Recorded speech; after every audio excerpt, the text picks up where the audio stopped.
I'm a little tired, and so if I fall asleep up here, I asked Dave if he would wake me up, Dr. Draper, and he said, well, I'll just pray for the rapture. And I said, that won't work because when I wake up, all of you would just be gone.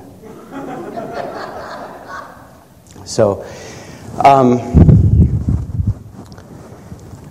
I will try my best to not be too dull here. And I will try to connect this. This is an historical lecture, so I will try to connect this in a way that will hopefully work for the rest of the summits throughout the year. Right? And you won't know that until the end of the year, and by then you'll forget what I've said, so it really won't matter anyway. So let's begin. Erasmus of Rotterdam once said that monks speak of hell in such detail that you might believe they lived there for 1,000 years. That comment, of course, speaks to at least two things.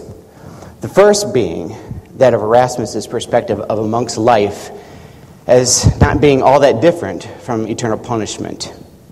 And secondly, to Erasmus' perpetual dislike for the theologian's delight in obscene theological detail, turning the queen of sciences into the queen of fringe sciences, complete with conspiracies, impossibilities, and nuances of knowledge that no human could possibly know, but were expected to agree with as if God himself had outlined every detail in the sky for all to see.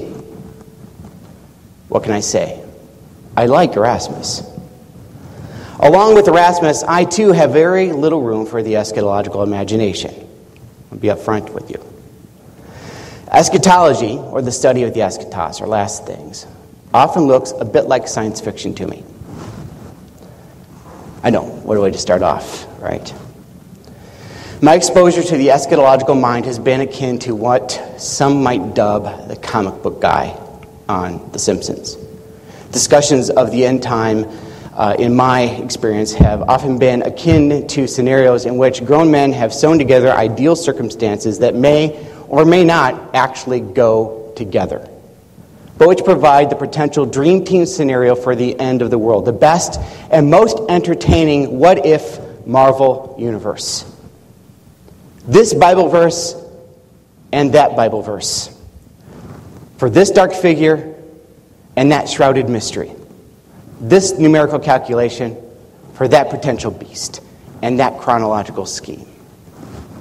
They all provide someone with the sense of assurance that everything will work out exactly as the chart told them to. Matter of fact, as an aside, when I worked for Moody Broadcasting, my boss once brought in, his mother passed away, and he brought in one of her dispensationalist charts, which had a big, long scheme of how history laid out. We pinned it up on the cubicles. And literally, it just went around and around the cubicles all the way around the room, from the beginning of time to the end. But it gave this sense of assurance. This is how things were going to play out. And this annoys me. I'll be honest, this annoys me to no end. In my preteen years, when my father's church was very young, I remember joining the Thursday evening adult Bible study group in a small house in Temperance, Michigan. It was a rotating meeting, moving from house to house, from week to week. One might presume that we were, in fact, running from the Antichrist himself. But the reality was that our church building was rented, and so we had to meet in houses on every day that wasn't called Sunday. In those early years, most of our members of our congregation were new and young converts, eager to decode the end of the world. And, of course, nobody would presume to do that today, right? I remember everyone sitting in folding metal chairs gathered in a half circle one evening with iced teas, coffees, and donuts in hand, staring intently at a full-page ad that must have cost a fortune. It was either in the Detroit Free Press or the USA Today. I can't exactly remember. I can never remember the name of the person in the ad, so I just refer to him as Mephistopheles. His message was clear, and the big black letters down the middle of the ad made it very clear that his message was serious. But he said that he would reveal one day that he was the Messiah of the world. Today, guys like him just resort to big red letters down the black center of a black web page on the internet. He never did, of course, just in case you're wondering, he never did actually reveal himself as the Messiah of the world. But that did not keep others from wasting valuable time looking for possible evidence that he was indeed perhaps even just the Antichrist. Growing up, I met plenty of small groups passing through our small congregation predicting the end of the world, much like this man, selling everything they owned, waiting for Christ or the Antichrist in 1988 or 1994 and the years before or the years between or the years after. These are everyday people whose lives boiled down to such disappointments and repetition that they were eager to sashay off this green globe and fork over everything they owned, including their kids' college fund, to some end times guru of some kind.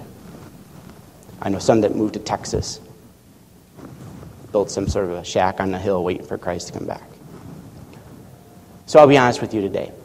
While I stand up here in my primary role, that is, I am an historian, and in that role, I will try to be dispassionate. I can't swear that my tone won't reflect that. It won't reflect my personal experience.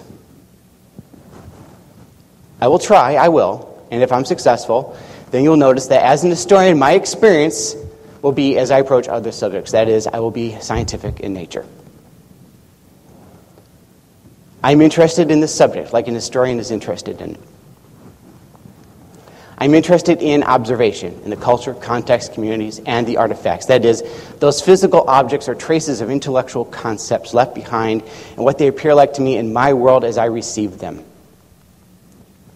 I'm not interested in making a theological point or stirring the tea leaves to predict the future or providing you with an outline of the history of the end of the world. Not today, and probably not ever interested in that. So when I'm done here, don't ask. Not interested. Seriously, not interested. Not even if you offer me a latte. Just making that clear. Because, you know, somebody will ask. I'm interested, though, in giving you a narrative. Not the narrative, but a narrative.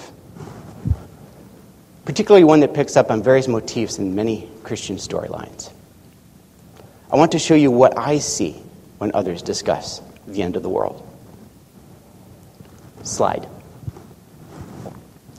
Hey, it works. In this lecture, I will show you two things. Firstly, no contemporary eschatological system in existence today can truly be found in any unadulterated form in any past period of Christianity. And secondly, no human being's perspective of the direction of history or its meaning is divorced from his or her own individual, historical, and cultural circumstances. Perhaps in this process you'll discover yourself, or perhaps all this will be foreign to you. In any case, I hope it's at least interesting. So let me repeat those two things again. I'll give you some time to write this down. I will show you two things. Firstly, no contemporary eschatological system in existence today can truly be found in any unadulterated form in any past period of Christianity.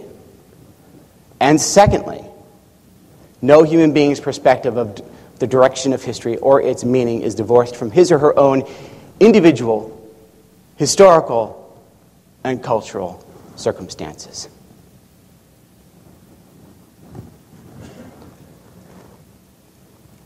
Now, what this lecture will do is, firstly, I will give you a very quick overview of three contemporary eschatological positions, describing them by their millennial views. Then, connecting with my thesis, I will show you several examples of Christians throughout history whose eschatological imaginations are imminently tied to their times and places. Here you will see perspectives, how they connect to their lives, writings, and cultures. Lastly, I will return to the present day with a thought experiment. Who's heard of thought experiments? Gedankenexperimenter? Albert Einstein? Okay. And this thought experiment will be one in which I hope will lead to at least a profitable table discussion. Now, I know many of you have heard of table discussions. If you've been to a summit before. For the purpose of this lecture, I will not focus on Scripture solely, other than as it connects to those who are the subjects of my study. And you will see why and how this fits with the biblical side of this day. My period of study will begin around 90 CE, and I should add that while I believe it is perfectly legitimate to discuss Christianity in broader categories, I will be keeping my conversation limited to what might be considered Orthodox theologians both East and West. I will bring in Gnostics and other sects only as they connect to the narrative I am focused on here today. To be perfectly honest, they are part of the broader discussion of early Christian development. The question of who said what to whom and what was acceptable within biblical terms during these early and transformative years include several groups that were often labeled heretical. And heretic was a word often thrown around with some alacrity. However, for purposes of this discussion, I will be limiting the scope to that which is closer to the Winebrenner tradition, though for not lack of belief and relevance to the discussion. Lastly, as I go through this lecture, I will be offering a panoramic or landscape that will occasionally zoom in on a feature, a mountain, an isthmus, or a valley. In other words, I will highlight figures and ideas and give you a sense for a period, but again, it will be impossible for me to cover it all, to cover everything, every person, every idea. And in the end, it will be shown that one cannot simply look for a system in the past. Rather, while current systems may share elements of those with the past, each eschatological imagination is connected to the historical and cultural circumstances of the day to which it belongs. Worldviews drive the imagination and interpretation of the person. These may even account for the gaps and differences between them and now. So let's begin. 3 basic positions. I was asked to give you a brief theological overview before beginning this lecture today. I will begin with 3 eschatological positions based on their names, millennial names. In keeping with the direction of this lecture, I'd like to focus on the basic contemporary forms of eschatological thinking for these positions. And I imagine these will sort of be elucidated in the lectures that you'll be given today, in the reading of the books that you have in front of you, and throughout the remainder of the term with the subsequent summits and in the courses you'll be taking. So what you don't get in all the details, for you greedy theologians out there that want more, trust me, there'll be more to be had.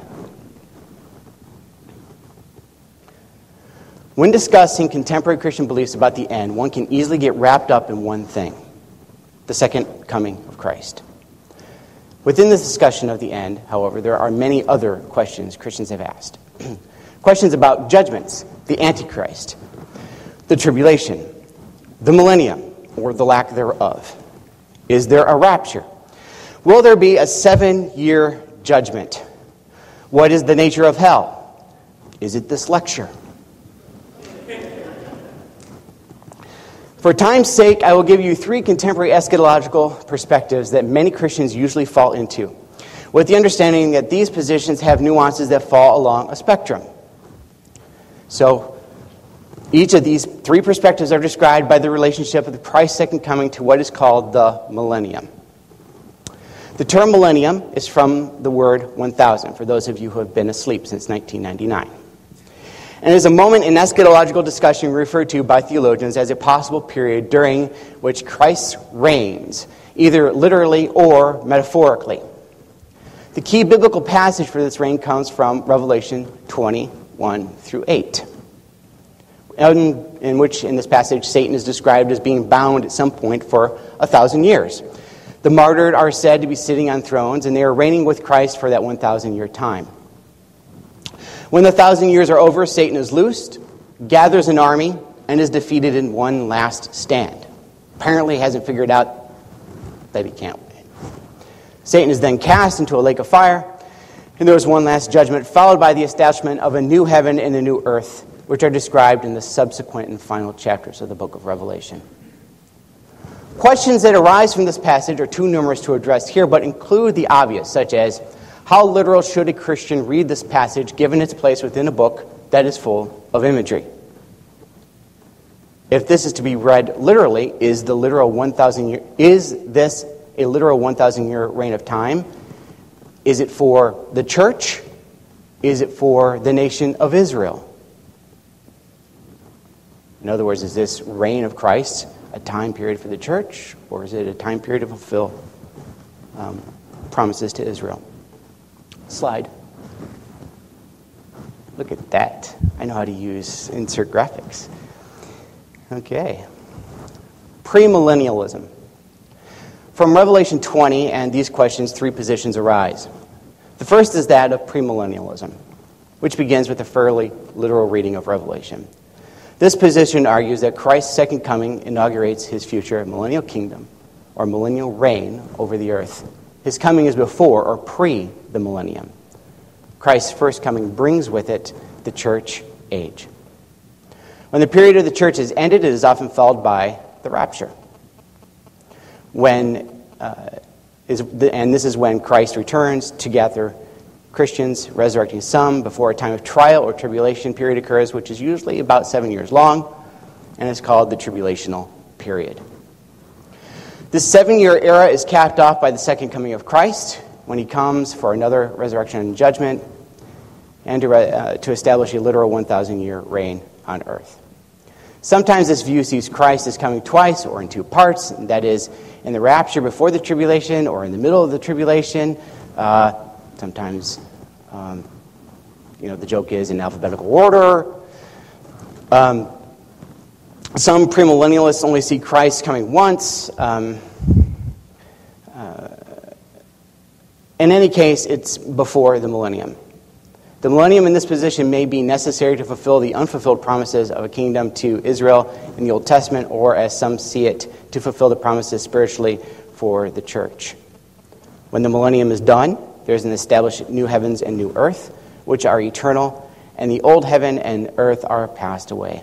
On the chart on the slide is designed with a more dispensationalist take on premillennialism in mind.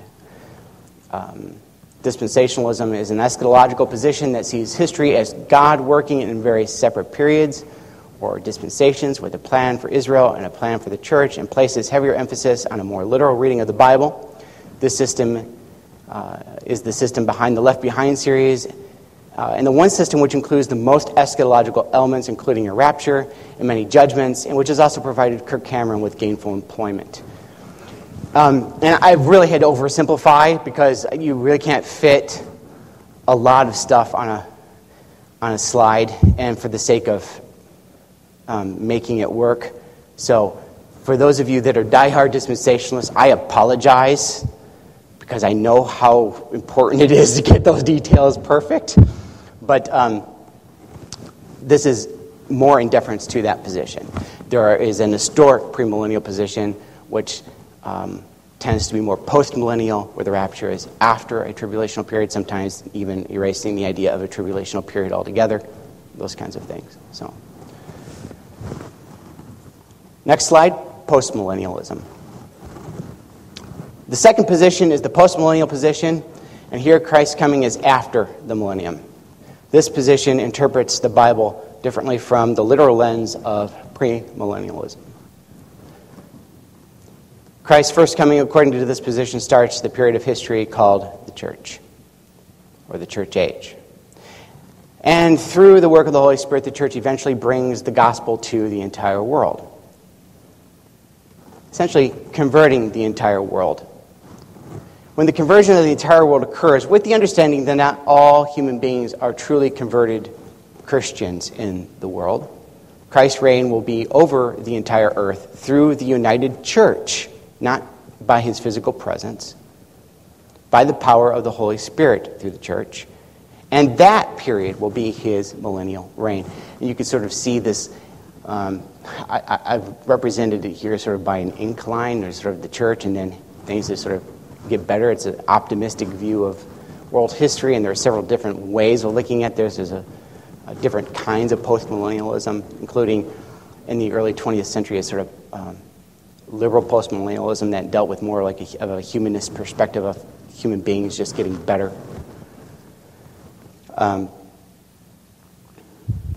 So Christ will reign over the earth through the united church by the power of the Holy Spirit, and that will be the millennial reign. The number 1,000 is likely a metaphor for the perfection of Christ's reign through the church according to this position.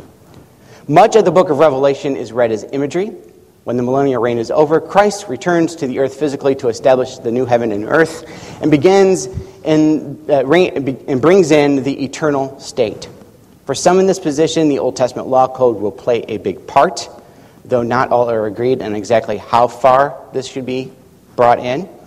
But it'll play a big part in how the church will reign during the millennium, a position called theonomic neo-postmillennialism. I actually used to work for a guy that held this position. In any case, Satan's binding occurs at the cross of Christ, or possibly at the beginning of the millennial reign when to allow for the success of the gospel and its spread across the globe. Providing a way for the work of Christ and the Spirit to occur and for the establishment of the reign of Christ during the millennial reign. All right, next slide. Amillennialism. The last view, often a minimalist position, says Revelation is a book full of imagery and should be read as such. The millennium of Revelation 20 is a metaphor for Christ's reign over the hearts of Christians, a place where Satan has no rule and stands for the period between Christ's work on the cross and his eventual second coming. At his second coming, there is a resurrection and judgment, and Christ establishes a new heaven and new earth. This position is called amillennialism, for its negation of the millennium, a name given originally by its opponents. And then, of course, sort of accepted as a badge of honor. Matter of fact, when I was at Moody Bible Institute as a student, there was a 16th floor was pretty much full of amillennial students, and they would just paste it in large orange letters in the windows, mill, because the school itself was dispensational.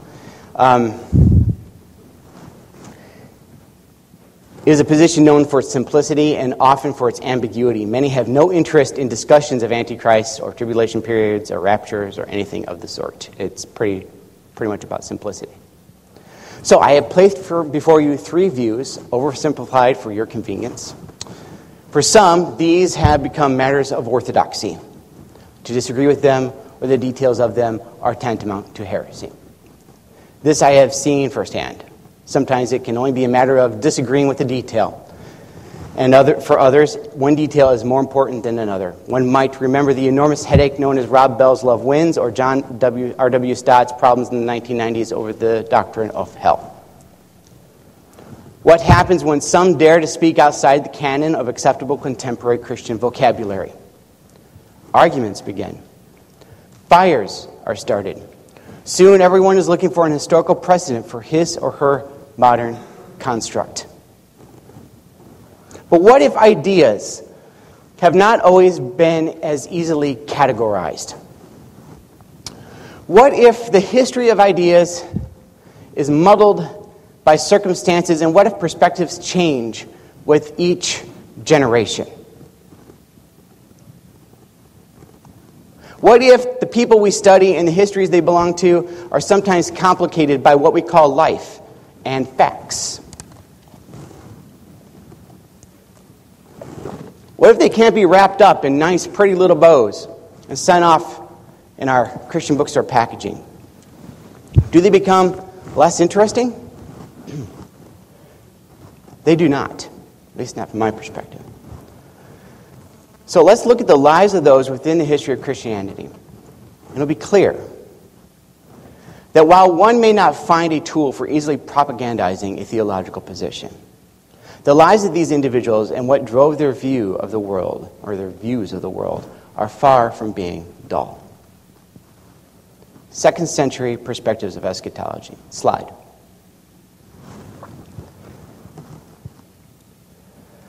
Late Judaism looked for God to intervene in human history, and so did early Christianity. From the end of the 1st century through the 2nd, we have those that picked up the mantle of the first generation Christians, and this included the responsibility of addressing theological issues facing the church. These apostolic fathers, so named because it was believed that they were old enough to know the apostles themselves, and second century apologists had many problems on their plates. Early Christians fought divisions within their communities. They struggled with the need to grow their numbers and fought forces outside of the communities, making it difficult to do either of the former. The work of early Christian writers were often letters rather than tomes and systems. The author of 1 Clement wrote to the church of Corinth, for example, for pretty much the same reasons the Apostle Paul wrote, to fix a problem of division, to get Christians to obey their church leaders, and to live godly lives. Justin wrote apologetical letters to improve the public relations side of Christianity, which appeared as an untrustworthy anti-intellectual sect who opposed the betterment of the Roman Empire since they refused to worship the gods of the empire. On occasion, some writers wrote against those who were deemed heretical. Irenaeus, for example, took on Gnostics in his Against Heresies, and some wrote letters, but writing a detailed outline of the end of the world really wasn't their main concern. They really didn't have time to publish something. And getting on Amazon and checking their stats really wasn't the time kind of thing they had time to do. It was pretty much a live or die situation for them early on. They had pressing issues. You didn't get to hit reload on their browser like I get to do on a regular basis. When modern scholars pull together the bits and pieces of the writing of these early thinkers and paste them together like systematic theologies or commentaries, as some have done in some publishing houses, and insist that they have an early Christian system, they have committed historical fallacies. Take, for example, the letter of Clement of Rome, written around 95 CE, and sometimes included in canon lists of early Christians.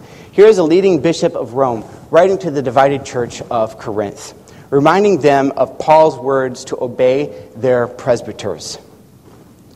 He calls them to fear the Lord and to depart from evil. And he warns them Christ will come in his time and encourages them to obey so they might benefit from Christ's blessings in the resurrection. Quote,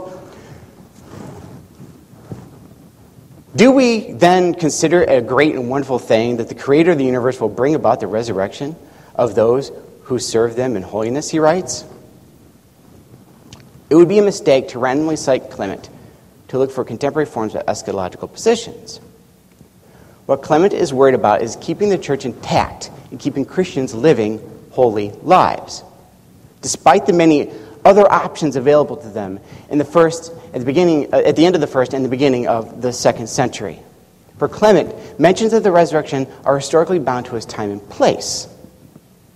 These mentions may affirm that he believed in some form of the resurrection, but they say little about how he understands the nature of the flesh, or philosophical concepts of, say, the idea of personal identity, or the timing of the resurrection, or whether he believes in one or more resurrections.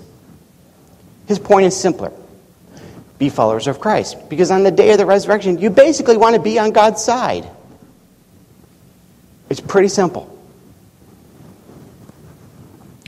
Looking for eschatological schemes early on are not always easy to make out. Some figures, like Ignatius of Antioch, just have two things on their mind: martyrdom and resurrection. In his letter to the Romans, written around 110 CE, he asks the Roman Christians to please not stop his eventual execution. That's right, not. Quote, "It is better for me to die in Jesus Christ," he tells them. "Suffer me to follow the passion of my God," he says. Repeatedly, Ignatius' hope is not found in a grand eschatological scheme. He is not looking for Christ's return in the sky. Rather, he is looking for his death now, so he can get to Christ sooner.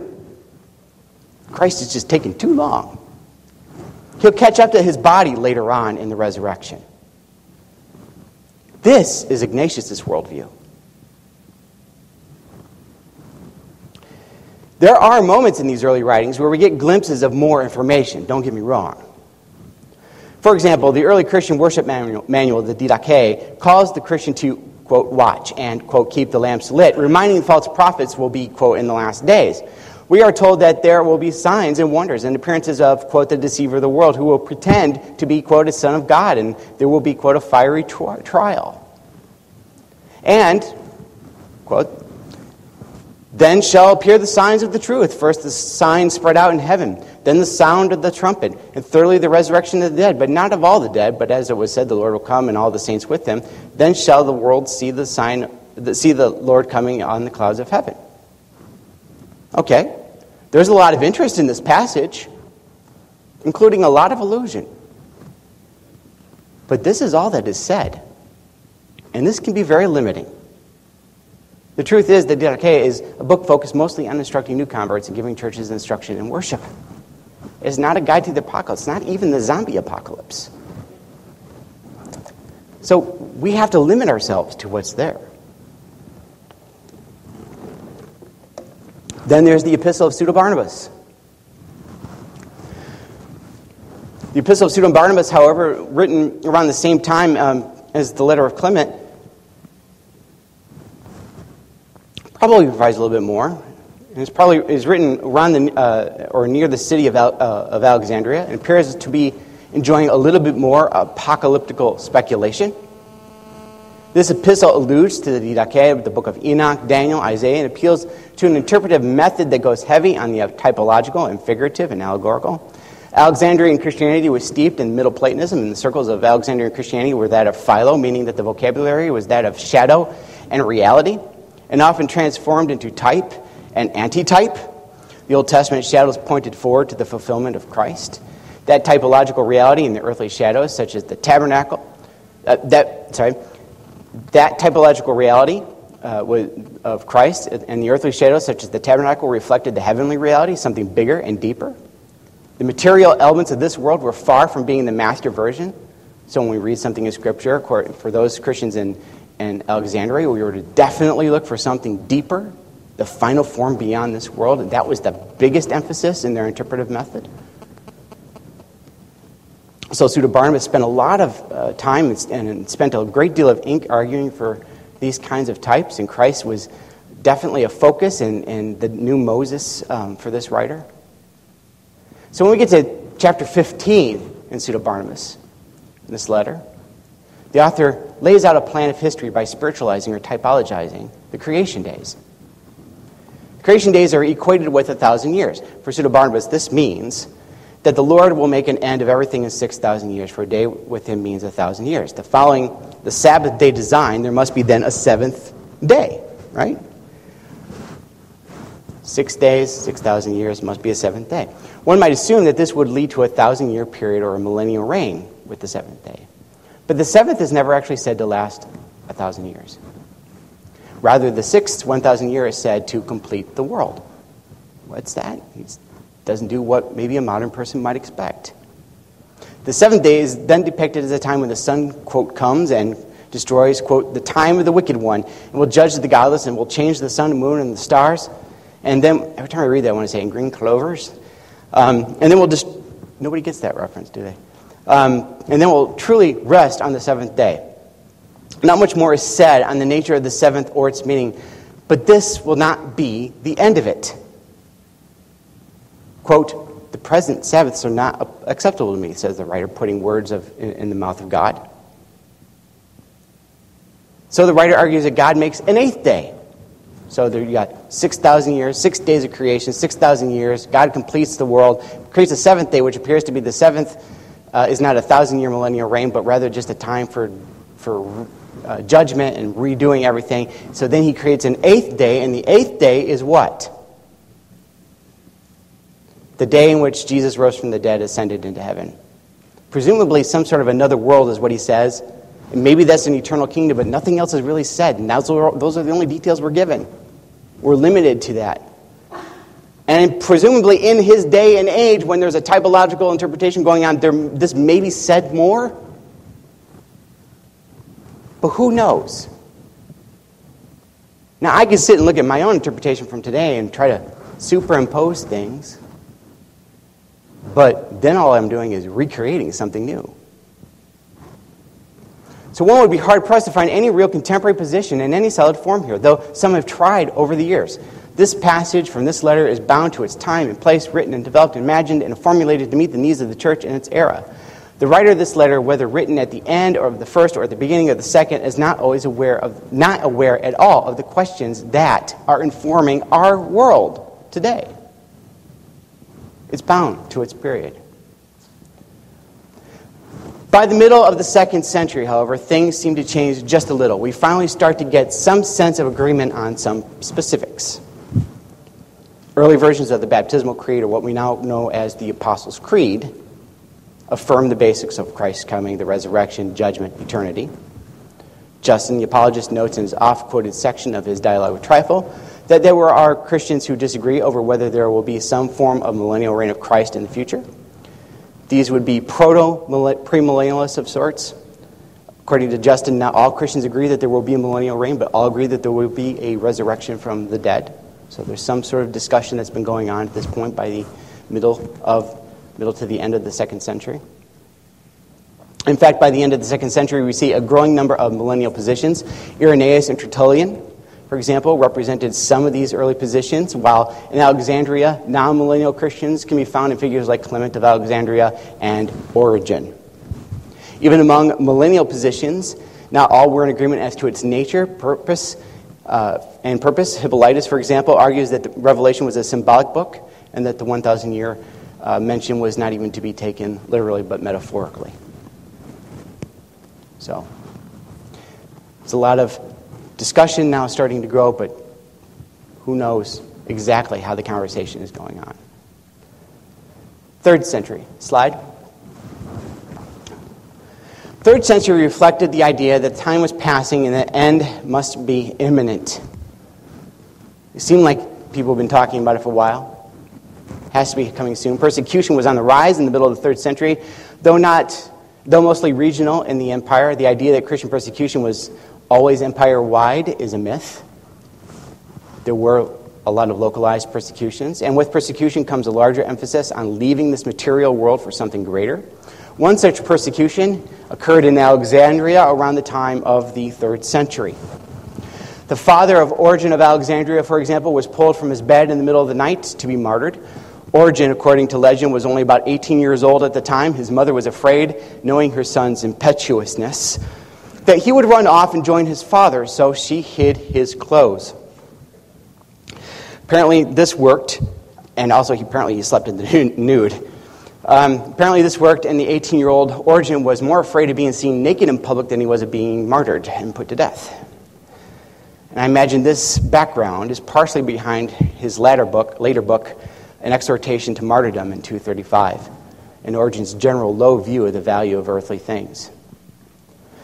When one sees that Origen lived in a century known for its martyrdom, and one takes into consideration his philosophy, then his eschatology will not seem all that strange. Origen was a thoroughgoing Christian Platonist.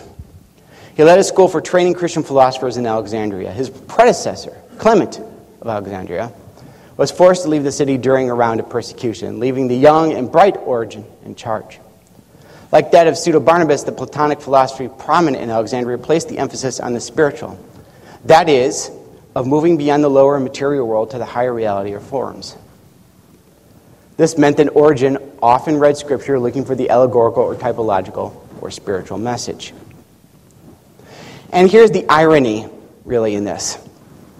The ancient church historian Eusebius records that Origen, the king of allegory, for some reason, took Matthew 19:12, which talked about becoming a eunuch, and similar passages which talked about if your eye offends you, pluck it out, and decided to go ahead for the sake of the gospel and castrate himself. We're just seeing if anybody crosses their legs. Literally castrating himself. A move, according to Eusebius, that Origen said he later regretted. And this, I suppose, goes along with his martyr-level commitment that he held. Despite his rejection of clinging to the material world, there are always others more extreme. Even Origen would not go as far, say, as the Gnostics. The Gnosticism that Origen fought in his day took Platonism to some more incredible heights by negating the value of the material world altogether. And so, stuck in a world where Origen had to encourage Christians to look beyond to a brighter world, to a brighter life beyond this, and sort of combat Gnosticism, Origen had to develop a fairly complex eschatological hope. He organized a perspective on the end of the world that is not entirely clear, though, as well. So we kind of have to fumble around through his works to sort of figure things out. To be consistent with this Christian Platonism, Origen rejects a simply material resurrection, clinging heavily to Paul's description in 1 Corinthians and arguing for a body with a form that is appropriate for the soul's existence in the celestial life. However, in rejecting the Gnostic denial of bodies, these bodies will be identical with our earthly ones, just spiritual in nature, ready for sort of a heavenly life. Origen's eschatological hope is bigger than this, though.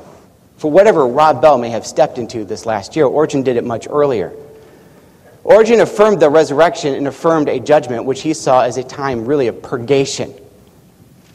But his Christian Platonism led him further into another direction.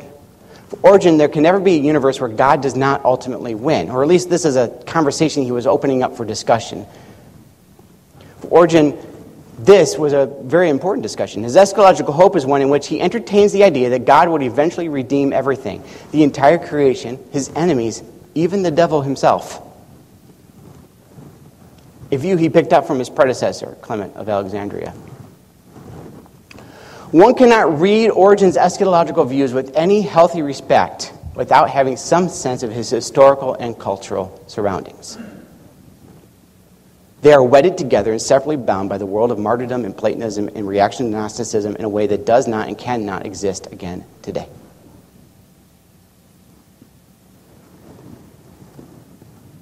Slide.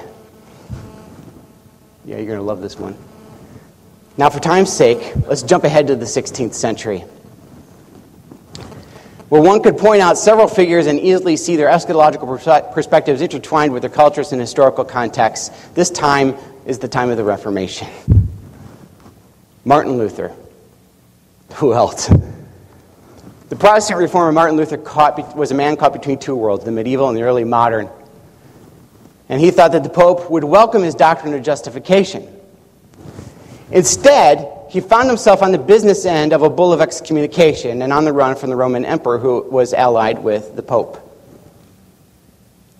The more the Pope resisted, the more Luther was drawn to the conclusion that perhaps the Pope was actually the Antichrist, and that particular Antichrist that Paul warned about in the last days. Quote, "Now the Romanists make the Pope a vicar of the glorified Christ in heaven, and some of them have allowed the devil to rule them so completely that they have maintained that the Pope is above the angels in heaven and has them at his command.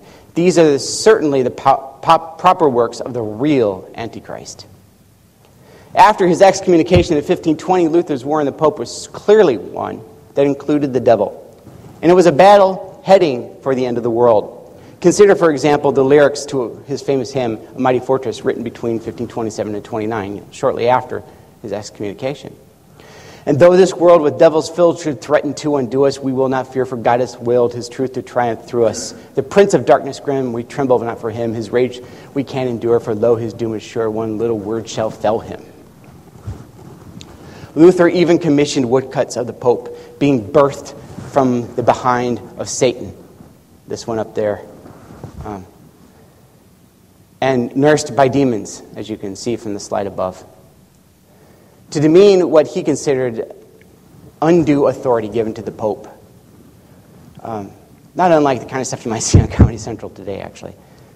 One woodcut sophomorically depicted a monkey defecating on the Pope's head. Luther was out to expose the powerful Antichrist, and these were his tracks. Luther was sure the Pope was the Antichrist, and the Anabaptists were in agreement, by the way. Because I know we have Anabaptists in the room. However, since the other Protestants had not reformed enough, Anabaptists were not entirely sure that the Lutherans and the Reformed in Geneva were not unwittingly helping the Antichrist himself. So, any Lutherans in the room, you don't get off easily either. Slide. The Reformation was not merely a period of theological change. It was a period of changes across the social and political spheres. The feudal system, for example, which organized society from the medieval period in terms of royalty, nobility, clergy, and workers, with each having their own roles and levels of authority in society, was beginning to crumble in parts of Europe. Those who were bound to work the land for generations without a chance to move up the ranks of society found new hope in the rise of the merchant class and the creation of potential new nation-states. Even if they were not born into nobility, the chance to start business provided them with the possibility of their own freedom and independence, getting them out from underneath the hands of oppression. And this became a theme throughout parts of Europe. Within this environment was the rise of the Anabaptists. Many historians divide the Anabaptist movement into three movements or segments or regions. The Swiss Brethren, the South Central German and Austrian Anabaptists, and the North German and Dutch Anabaptists.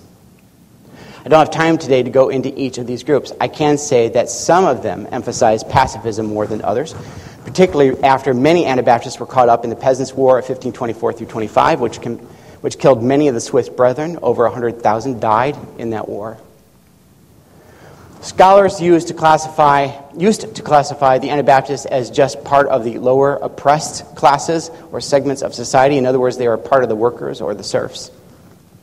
There are significant numbers that do come out of the oppressed margins of society in this way.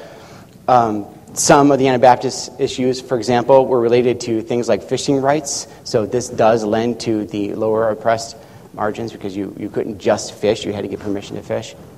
It's actually not entirely unlike anyone else today. But the truth is that there is a good number of Anabaptist leaders that are from a cross-section of society during the Reformation, professors and nobles who all agreed with Anabaptist beliefs, that Luther and Calvin did not reform far enough, that infants should not be baptized, and that only adults, for example, should be baptized or rebaptized, thus Anabaptists. Anabaptists were considered outlaws by the government. They didn't always help themselves. Many were often pacifists and such refused to join the military. This led their leaders to conclude that they were untrustworthy. So I probably just needed better PR to explain that thing. And some encouraged husbands or wives to lead their spouses if they were unwilling to repent of their theological errors.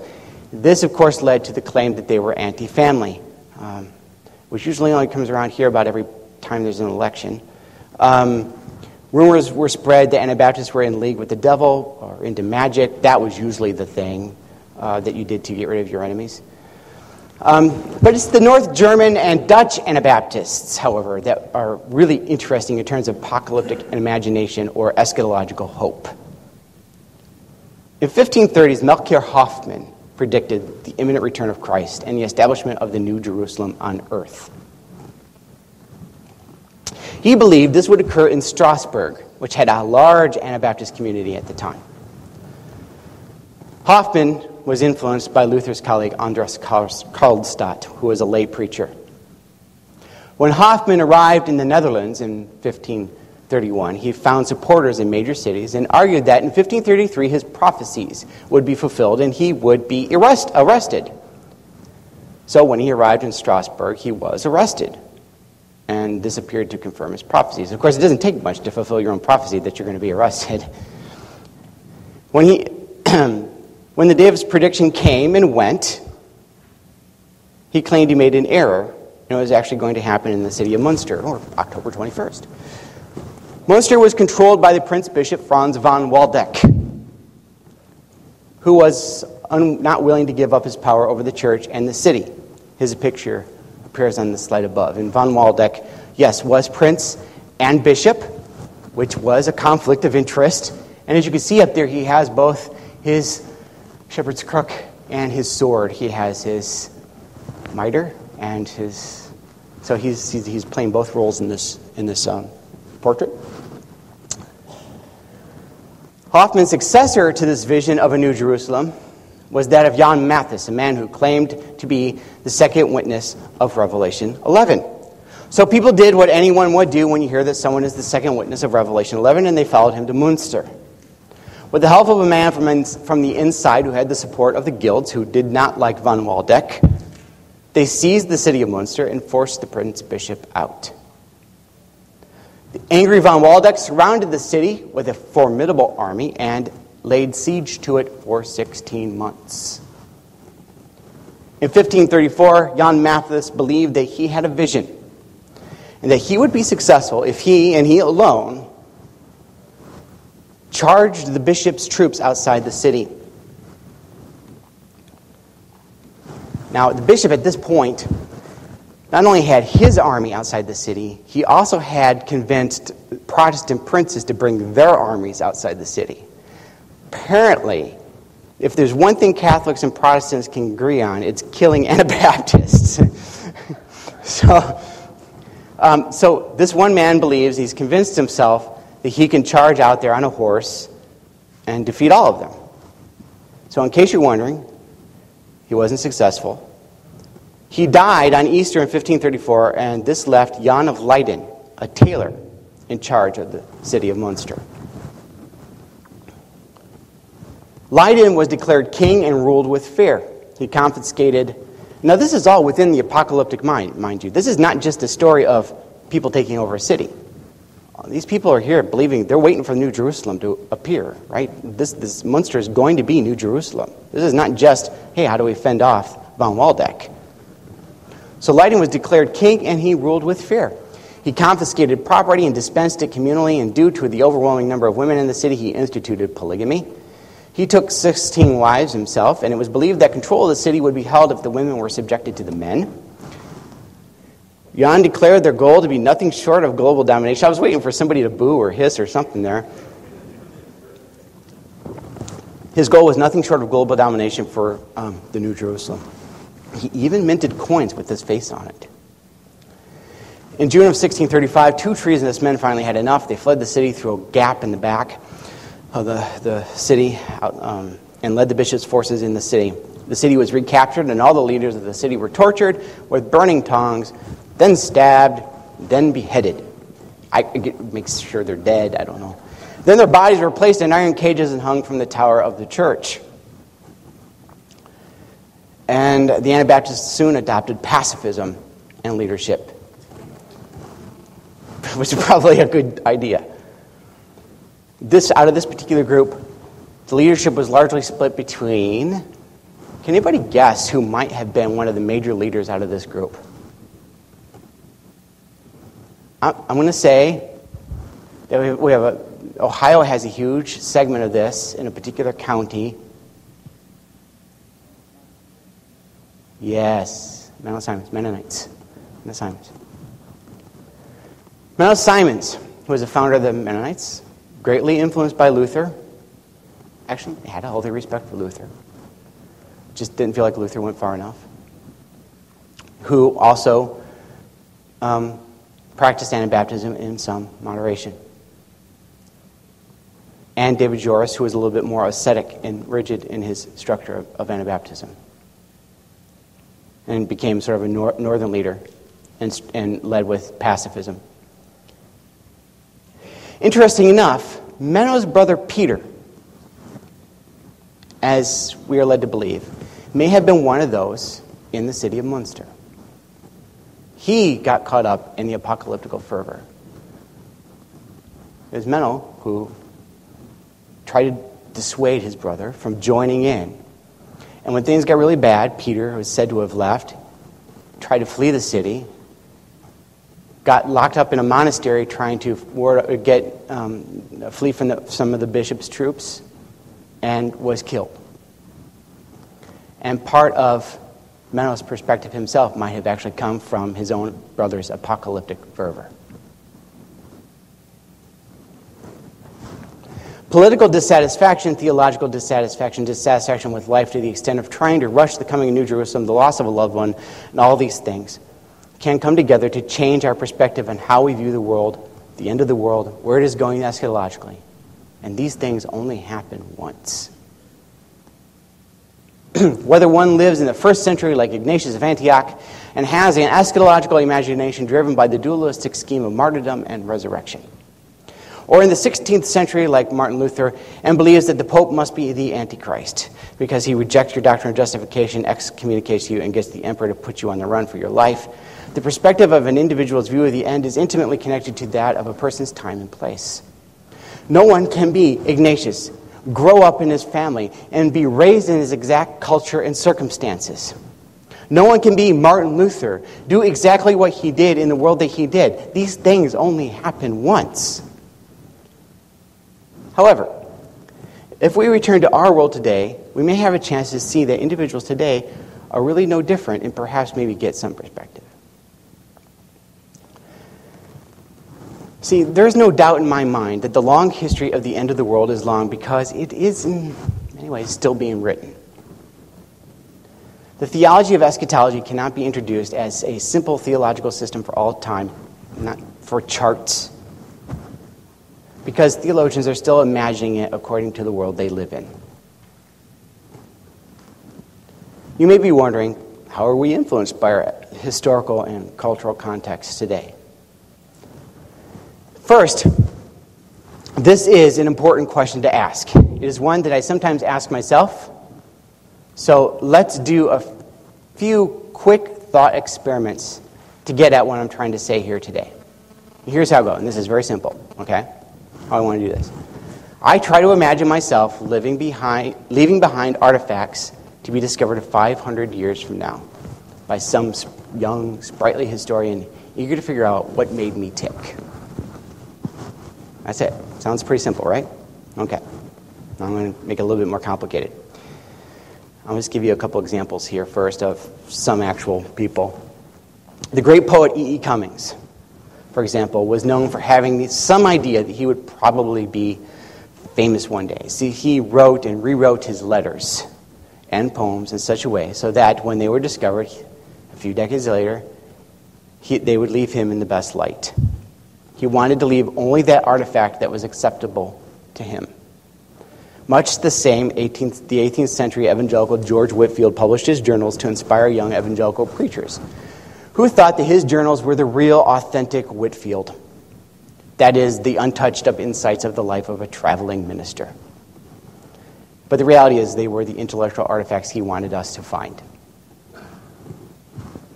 So don't be fooled by those things. So when it comes to one's eschatological imagination and potential intellectual artifacts, what is there to discover? What is it about our, specifically your thinking, that will be left to be uncovered? What might an historian note for future readers about your ideas?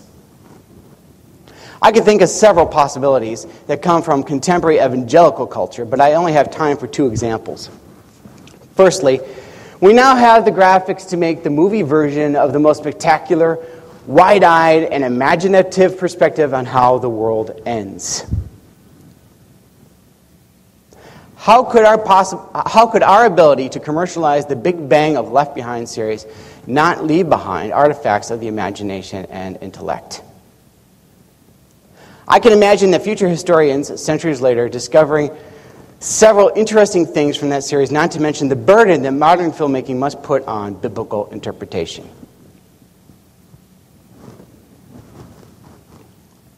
However, there's something more precise I have in mind for this thought experiment, and it has to do with what is called cosmology, and how this cosmology could be influencing the minds of 21st century Christians when they imagine the second coming of Christ. This thought experiment takes a few minutes, so bear with me on this one. In the end, it may be worth it. If not, you'll always have the benefit of the fact that I'll be done speaking. I know it's not much of a consolation prize, right? Okay.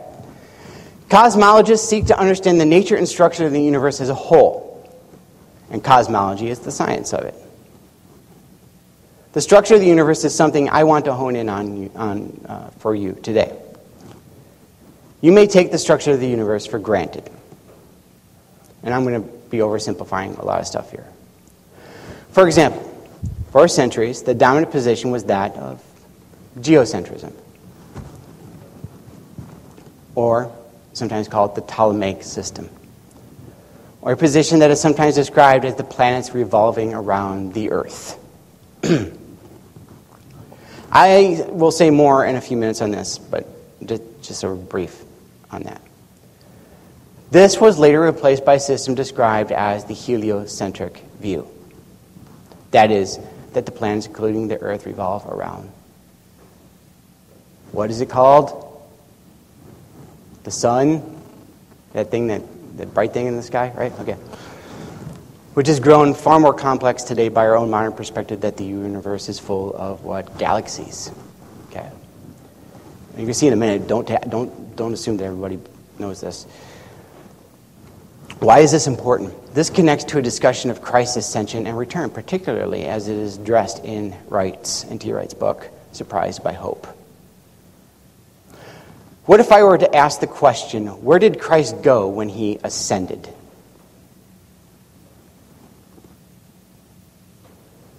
Where will he come from when he returns?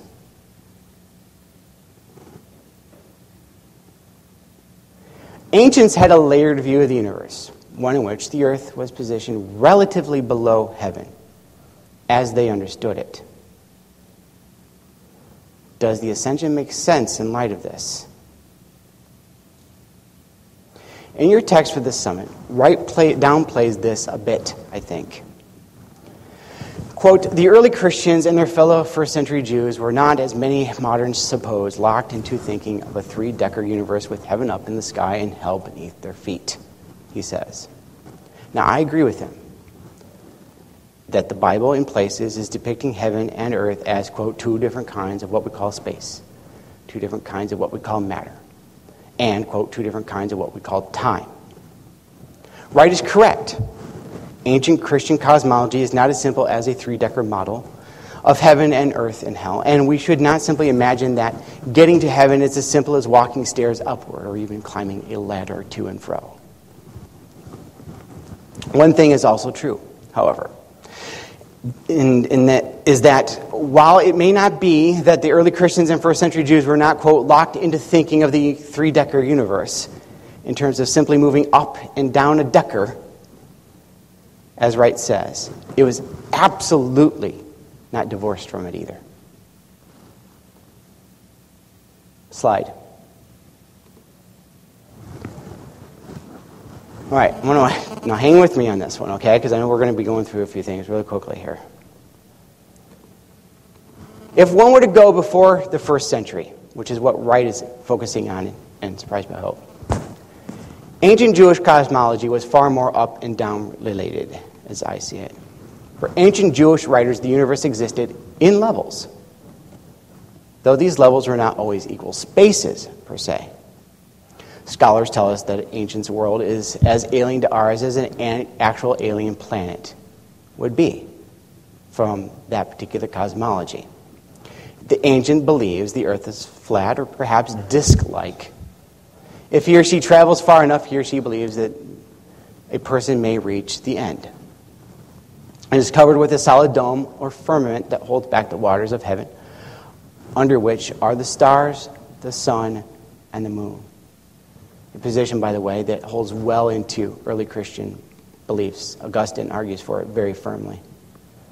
They move across the firmament daily as the sun rises and sets, and above all that is the highest heaven, the dwelling place of God. The earth rests on pillars, and below the ground is the place of the dead and the waters of the deep. When loosed along with the waters of heaven, this brought the great flood of Noah's day.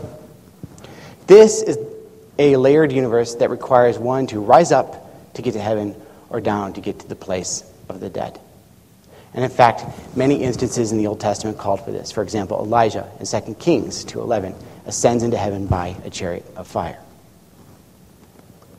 By the time of the first century, Wright is correct that the idea of grade is part of the discussion. And I suppose, as many evangelical scholars and non-evangelical scholars have noted, this aspect, as Wright has noted, might be tied to something that is both Jewish and Greek in terms of vocabulary and context. But this never eliminates the position and location or up and downness that is also part of the cosmology They are intertwined. To move upward is to move toward perfection for the ancients, and is a joint movement, perhaps hard for us moderns to get our head around, because we don't live in this world. So we have to rewrite it. Our circuitry isn't written for this. Our software is a different software. In Christ's ascension, then, is Christ's ascension then informed by this cosmology? Acts 1, 9 through 11 reads this. When he said this, as they were watching, he was lifted up, and a cloud took him out of their sight. While he was going, and they were gazing up toward heaven. Suddenly 2 men in white robes stood by them. They said, Men of Galilee, why do you stand looking up toward heaven? This Jesus who has been taken up from you into heaven will come in the same way as you saw him go into heaven. Clearly, this ascension is both an intertwining of grade and movement, location and glorification and representation. It means something at this time, and up in the sky is where heaven is. Somewhere, up and grade are not divorced, even if the spaces and time are not exactly the same. Jesus' ascension may be one of grade, but is not divorced from location or direction. Okay, stay with me. Slide. You're going to love this one. Human beings tend to get a little bit more complicated as we think about things and we have time to do stuff. Now let's move forward a little bit more toward that geocentric system I mentioned earlier, also known as the Ptolemaic system. The idea that the earth is below and to rise upward is to rise towards perfection of heaven. That was so prominent and that remained for centuries and fixed into the cosmology, the ancient and then later medieval European cosmology. The slide above demonstrates this. This slide represents an example of the Ptolemaic or geocentric system developed by Claudius Ptolemy in this form, and to account for the sort of motions of planets and the stars with some sort of accuracy, particularly for farming purposes. And this system, however, has the planets revolving around the Earth within sort of concentric spheres. And actually, you can kind of see it here.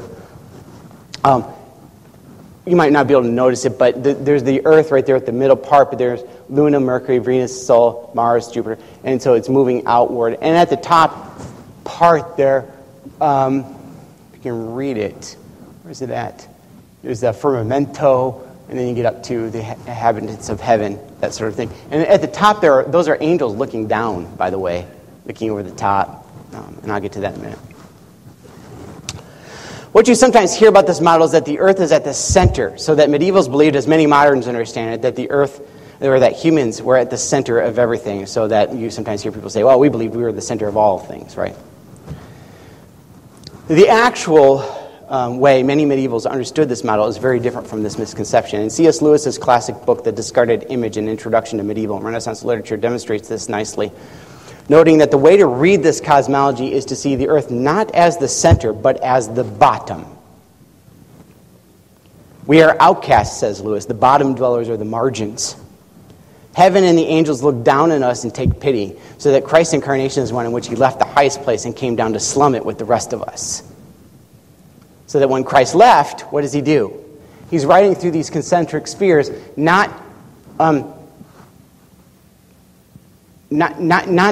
not staying down here at the bottom with us. He's rising upward towards perfection, towards the highest of the heavens.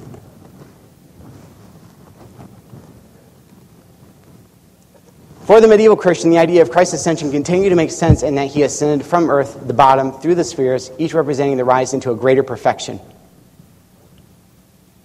Past the firmament, which is at the top of the slide, to the heaven itself, up and down, grade and perfection were not entirely separate as far as I can see. This position held dominance for centuries until Copernicus' version of heliocentrism finally arrived at the time of the Reformation in the 16th century with his book on the revolution of heavenly bodies in 1543. And even then, it was not welcomed by all. Copernicus' view was resisted for centuries for many reasons. In fact, and I'm almost done here, in fact, the Ptolemaic system was still the dominant system used to create farmers' almanacs until Harvard graduate Zechariah Bridgen wrote his Almanac of the Celestial Motions in 1659. Ministers in the 18th century were afraid to even mention they supported the heliocentric view because their congregations saw it as science contradicting Scripture.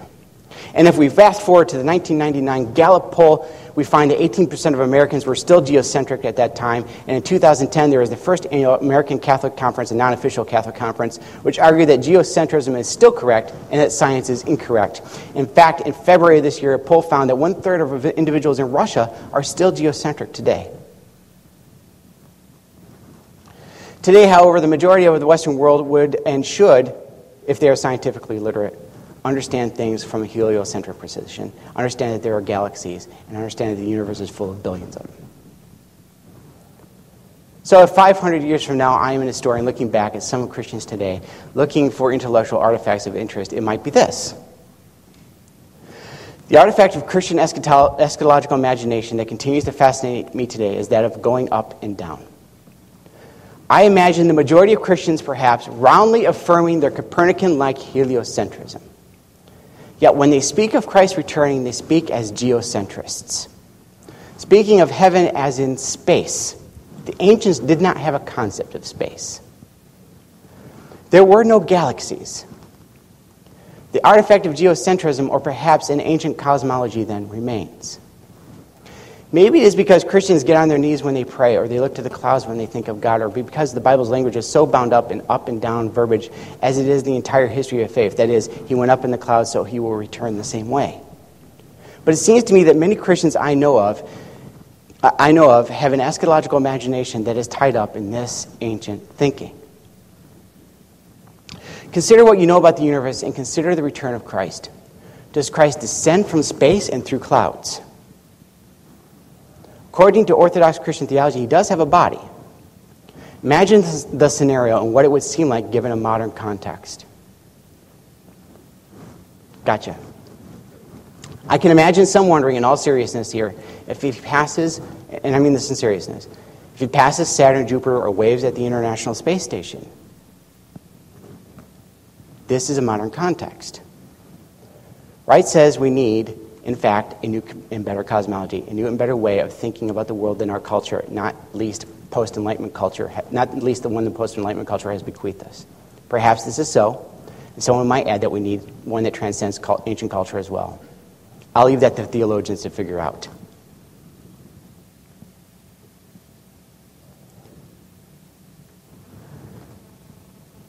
As a historian, though, when I step back and imagine myself as someone in the future, looking back in these days, trying to understand Christians of this period, I see figures typing on their iPads and chatting on Facebook, but thinking of the universe in terms of decks and levels that best fits the world of clay tablets and meetups in the ancient Acropolis.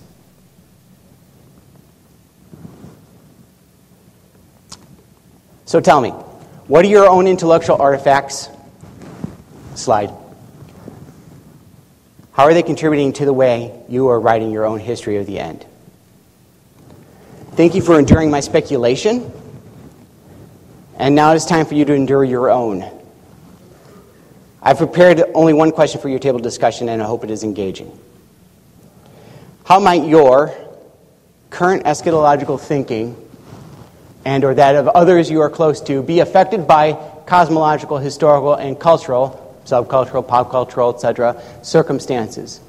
Consider things like economic status, family, denomination, location, and political views.